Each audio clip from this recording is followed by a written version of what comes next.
Welcome, my fellow truth seekers and wild-hearted Sagittarians, both long-time cosmic travelers and curious newcomers stumbling upon this corner of the internet.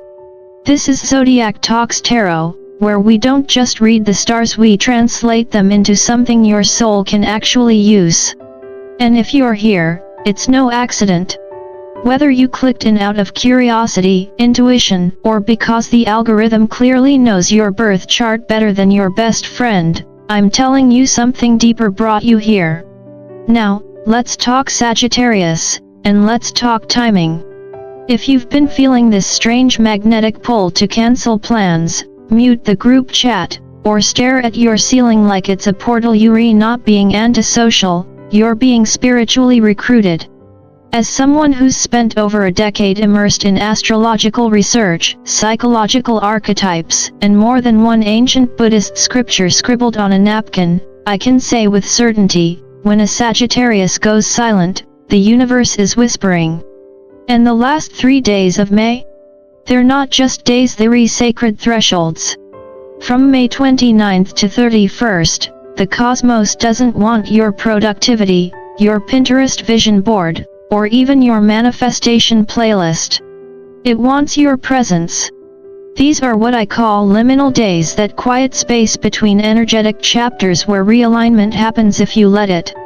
This isn't the time to charge ahead like the centaur with caffeine jitters. It's the time to pause, to listen, to notice what's bubbling up from your inner world. Now, I know Sagittarius energy. You're not exactly famous for loving stillness. Stillness feels like detention to a fire sign. But humor me here, what if this isn't stillness as in stuck, but stillness as in sacred reset? Think of it like the breath an archer takes before letting go of the arrow. These days are that breath. If you skip it, you miss your mark. If you honor it, everything aligns with eerie, beautiful precision. So, no, you're not ghosting your life. You're tuning into something deeper, more expansive, something that doesn't shout but hums. And the universe? It's humming back. Welcome to the sacred pause before the leap. Trust it.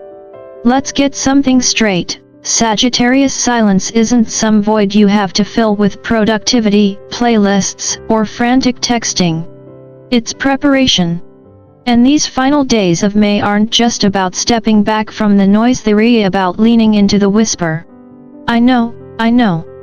For a sign that thrives on movement, momentum, and philosophical debates at 2 a.m., the idea of doing nothing sounds a bit like torture.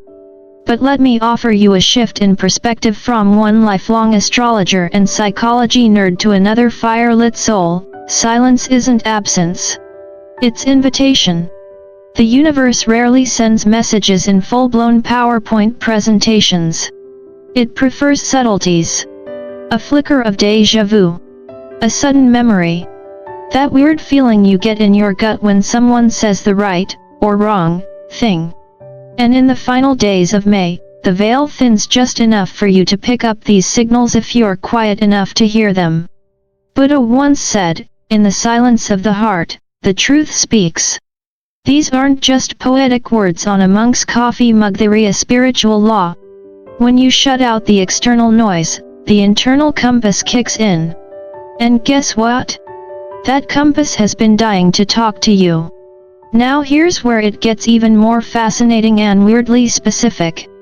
The last 3 days of May are not interchangeable. They're part of what I call the sacred triad: 3 days, 3 gates, 3 levels of awareness. Think of them like a cosmic escape room, but the prize isn't bragging rights, it's clarity. May 29th is the mind. Your thoughts might feel scattered, sharp, or both. Repetitive ideas? Patterns that won't stop playing like a broken record? That's not anxiety, that's a transmission. You're being shown what needs to be recoded. Pay attention. May 30th is the body. You might feel oddly tired or suddenly energized for no clear reason. Crave pickles and peanut butter? Wake up at 4:44 a.m. with goosebumps? Your body is speaking. Actually, it might be yelling. Don't drown it out with caffeine and denial. Tune in. And May 31st is the spirit, the quietest gate, the most powerful one. If you've honored the mind and body, this is the day the message lands. But here's the twist, it won't come with confetti or clarity. It will come with knowing. You'll just feel it, deep in your bones. And please, this is not a trilogy you binge watch backward. You can't skip to May 31st and expect enlightenment to show up with a name tag and a map. Spiritual integration is a process, not a plot twist. So, do yourself a favor, treat each day like a sacred conversation. Show up, be still, and listen. The universe has been waiting all year to speak. Let me let you in on a little cosmic truth. Sagittarius transformation doesn't show up like an Amazon Prime delivery with a loud knock and a tracking number. No, real transformation is sneakier. It slides in quietly, like a cat that's lived with monks for centuries. These last 3 days of May? They're not just about crossing off dates on your calendar. They're gates. And each day requires a different key, a different kind of awareness, and, honestly, a different version of you. This isn't about action, it's about attention. As someone who's spent years studying the stars, sitting with archetypes, and meditating with enough incense to smoke out a yoga retreat, I can tell you, the magic isn't in what you do, it's in what you notice. Most people miss the good stuff because they're too busy doing. But these gates? They open only when you slow down and sense the shift. That little pull in your chest. The repeated thought that shows up like a song stuck in your head. The moment where time pauses for just a breath. That's your cue. And let's get one thing straight while we're at it, expansion, Jupiter style, doesn't always mean more. It doesn't always mean another project, another adventure, another existential conversation at 2 a.m. Sometimes, expansion means depth. It means going inward, where the answers are quiet, inconvenient, and much less Instagrammable. Now here's the kicker. Isolation? It's not a punishment. It's your secret superpower. You're not withdrawing because you're broken. You're withdrawing because your spirit is in the middle of a reboot. People might ask why you're so quiet, why you ghosted the group chat, or why you're staring at your ceiling like it's broadcasting divine messages. Just smile and say, I'm upgrading my soul software, please don't disturb the download. Works every time. In truth, solitude isn't emptiness. It's a sacred container. The world loves noise, but wisdom? She's a whisperer. And during these final days of May, if you give her space, she will speak. Let's talk about May 30th, shall we? This isn't just another calendar square that blends in with the others, this one hums. Seriously, it's like the universe turned up the frequency and said, let's see what you're really vibrating with. And spoiler alert, it's not subtle. May 30th is one of those rare energetic hotspots where whatever's going on inside you, your thoughts, your emotions, your half-baked epiphanies gets amplified and reflected right back at you. Think of it like standing in front of one of those brutally honest magnifying mirrors. You know, the kind they show you pores you didn't even know you had. Yeah, it's uncomfortable, but it's also clarifying in a weirdly spiritual, wow, I really thought I was fine kind of way. Now, as someone who's spent years mapping the inner terrain of both natal charts and the human psyche, I can tell you this day doesn't ask for perfection. It asks for presence. If you're in a good place, May 30th will affirm it. If you've been pushing things under the rug, it'll yank the whole rug out and hand you a broom. But either way, it's not punishment, it's alignment. Jupiter, your ruling planet, doesn't mess around with half-truths. He wants expansion, but only where there's space to grow. And once the day winds down and you finally crawl into bed thinking you've processed enough, don't be surprised if your dreams pick up where consciousness left off. These aren't your typical dreams. You're not just forgetting to wear pants at school or flying over traffic. These dreams are rich, layered, sometimes hilariously bizarre, sometimes uncomfortably familiar. You might see people you haven't thought about in years. You might loop through the same scene 3 nights in a row. And you might wake up exhausted, like your soul pulled an all-nighter in a dimension where time is optional. Now, here's my advice: don't rush to analyze them. Don't jump on Google typing "dream about purple giraffe eating my taxes" thinking it'll give you cosmic wisdom. Some messages don't want to be solved. They want to settle. Let your dreams breathe. Let the meaning unfold like incense in a quiet temple. Trust me, Sagittarius, these are not just dreams. These are downloads. And they're not here to entertain. They're here to initiate. Let's take a moment to talk about something beautifully bizarre that might be happening to you around this time when dreams start bleeding into your reality. You ever walk into a room you've never seen before but feel like you've already been there? Or suddenly remember a conversation that definitely didn't happen, at least not in this lifetime? Don't freak out. You're not losing your mind. Actually, you're finally syncing with it. Now, as someone who has studied astrology, human consciousness, and enough Buddhist philosophy to qualify for a monastery discount, I can tell you this is what happens when the soul starts fine-tuning your internal GPS. You're not hallucinating. You're recalibrating. The veil between waking life and your deeper, more ancient self gets a little thinner around this time. These aren't just random glitches in your mental software. They're coordinates, echoes, spiritual breadcrumbs from places you've been, versions of you that still exist in other timelines. Wild, right? And that brings us to one of my favorite esoteric rabbit holes: hollow days.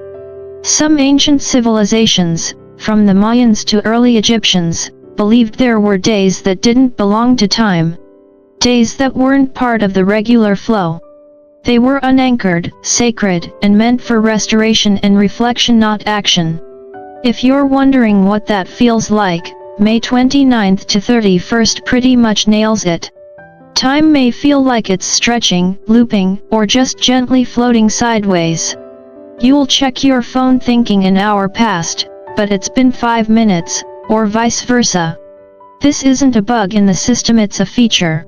During these days, reality gets softer around the edges. It becomes more of a suggestion than a rule. My advice? Don't fight it. Take naps. Journal nonsense. Stare at a tree and let it stare back. Wander into weird memories. This is the universe giving you a pause button. A gentle space between chapters. It's like the cosmic equivalent of elevator music before your next big life scene kicks in. And if anyone asks why you're zoning out more than usual, just say, "Time's taking a smoke break. I'm just vibing with eternity." Have you ever been sitting alone, maybe sipping your coffee, staring at nothing in particular, when suddenly you feel like someone's missing from the room? No, not your ex. Not your cat. Just something. A presence that hasn't quite arrived yet. Welcome to what I like to call the empty chair effect. And no, it's not your imagination playing tricks on you. It's your energy field doing what it does best, making room. You see, in my years of studying astrology, archetypal psychology, and the quiet teachings of Buddhist thought, I've come to believe that not all absences are about what left. Sometimes, they're about what's preparing to arrive. That empty chair isn't about loneliness, it's a sign that your soul is rearranging the furniture to welcome something or someone new. It could be a soulmate, sure. Or maybe it's a future version of you, wiser, clearer, more aligned, waiting for the right moment to take their place at the table. It's kind of like spiritual feng shui. Sometimes, the energy has to shift before the guest can arrive. And that's why the last few days of May matter so much. These aren't throwaway days. They're not the slow credits at the end of a movie or the random pages at the back of your planner. They're your cosmic dress rehearsal. Think of it like this: if June is the performance, then May 29th to 31st is when you run through your lines, check your lighting, and make sure your soul remembers where to stand.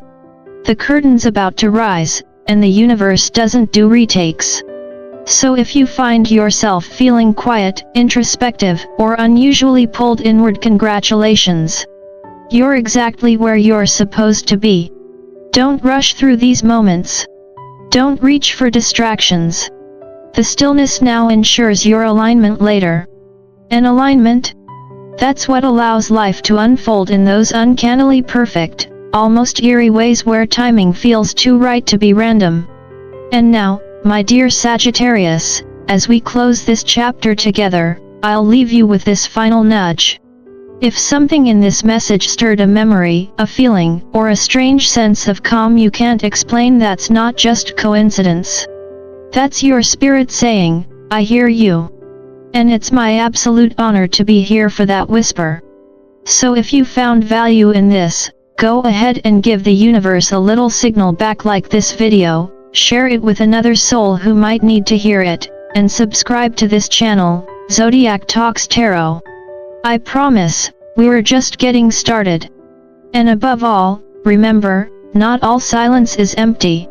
Some silence is so full of potential, it's practically buzzing. So lean in, laugh a little, trust the timing, and don't forget to enjoy your own wild, beautiful life. After all, you're a Sagittarius. If anyone was born to dance in the mystery and chase joy like a comet across the sky, it's you.